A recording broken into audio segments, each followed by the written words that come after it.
আসলে আমরা চাইলেই সবকিছু করতে পারি। গত কয়েকদিন আগে মানে রোজার শুরুর দিকে তরমুজের যে পরিমাণ দামটা বেড়ে গেছিল, এজন্য মাঝখান দিয়ে সবাই প্রায় তরমুজটা কিনাই বন্ধ করে দিছে। এতে করে দেখা গেল যে মাঝখানে এত তরমুজের দাম বাড়ার পরও মানুষ যখন তরমুজটা কিনা বন্ধ করে দিল, তরমুজের ব্যবসায়ীরা অটোমেটিক এটার দামটা এমনিতেই কমায়া দিছে।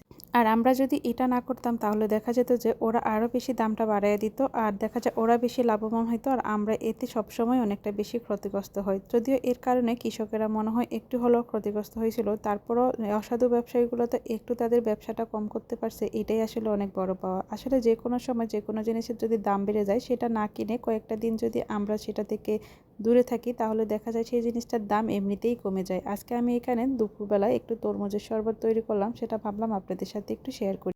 কয়েকদিন থেকে যে পরিমাণ গরম পড়ছিল, দুপুরবেলা বাইরে থেকে আসার পর ইচ্ছা করে ফ্রিজে যদি ঠান্ডা একটু শরবত বা জুস পাওয়া যেত তাহলে মনে হয় বেশি ভালো লাগতো। তো এই তো আজকে এই জন্যই ঠান্ডা ঠান্ডা একটু তরমুজের শরবত তৈরি করতেছিলাম। তরমুজগুলোকে কুচি করে কেটে নিয়ে তারপর আমি ব্লেন্ডারে দিয়ে দিব। তাই এখানে আমি নিয়ে নিয়েছি চিনি আর নিয়ে নিলাম বিট লবণ।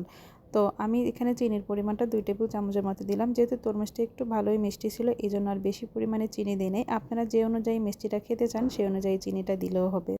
কয়েকদিন থেকে কী যে হলো আমি আসলে নিজেও বুঝতে পারছিলাম না। যখনই আমার এই মিক্সার জারে করে আমি কোনো শরবত বা কিছু বানাতে যাই, আমি হয়তোবা পরিমাপটা বুঝি না নাকি একটু বেশি দিয়ে ফেললেই এগুলো আসলে বাইরে পড়ে আমার এই জায়গাটা অনেকটা বেশি নষ্ট করে। তো যাই হোক, এখানে তরমুজের শরবতটা তৈরি করা হয়ে গেছে। এখন আমি এটাকে ছেঁকে নিব একটু, যেহেতু এর মধ্যে এর বীজের অংশগুলো থাকে, এইজন্য একদম একটা ফ্রেশ যে জুসটা আছে সেটা নেওয়ার জন্য একটু ছেঁকে নিলেই মনে হয় বেশি ভালো হয়। তো এই তো ছাঁকা শেষ। এখন আমি এটাকে একটা গ্লাসে করে সুন্দর করে পরিবেশন করে নিব। এভাবে যদি আপনাদের বাচ্চাদের জুসটা করে দেন, এতে করে ওদেরও ভালো লাগবে আর ওরা দেখা যায় যে বারবার ফ্রিজ করলে ঠান্ডা অন্য কিছু না খেয়ে এভাবে শরবত তৈরি করে দিলে তরমুজটাও খাওয়া হবে, ওর নিজের কাছেও ভালো লাগবে।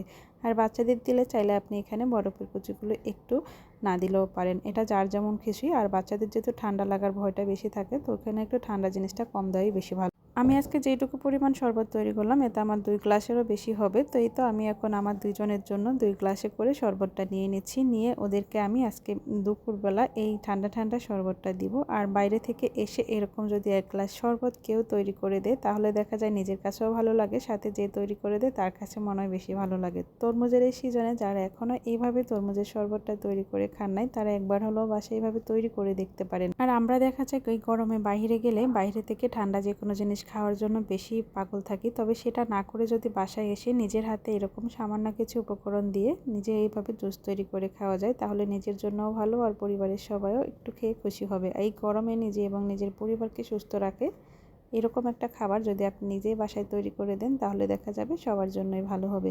তো এই তো আজকের মতো এখানেই বিদায় নিব। দেখা হবে অন্য কোনো দিন নতুন একটা রেসিপি নিয়ে। ততক্ষণ পর্যন্ত সবাই ভালো থাকবেন। আর হ্যাঁ, অবশ্যই তরমুজের এই শরবতটা তৈরি করে আমাদেরকে জানাবেন আপনাদের কাছে কেমন লাগলো, সেটাও বলতে ভুলবেন না।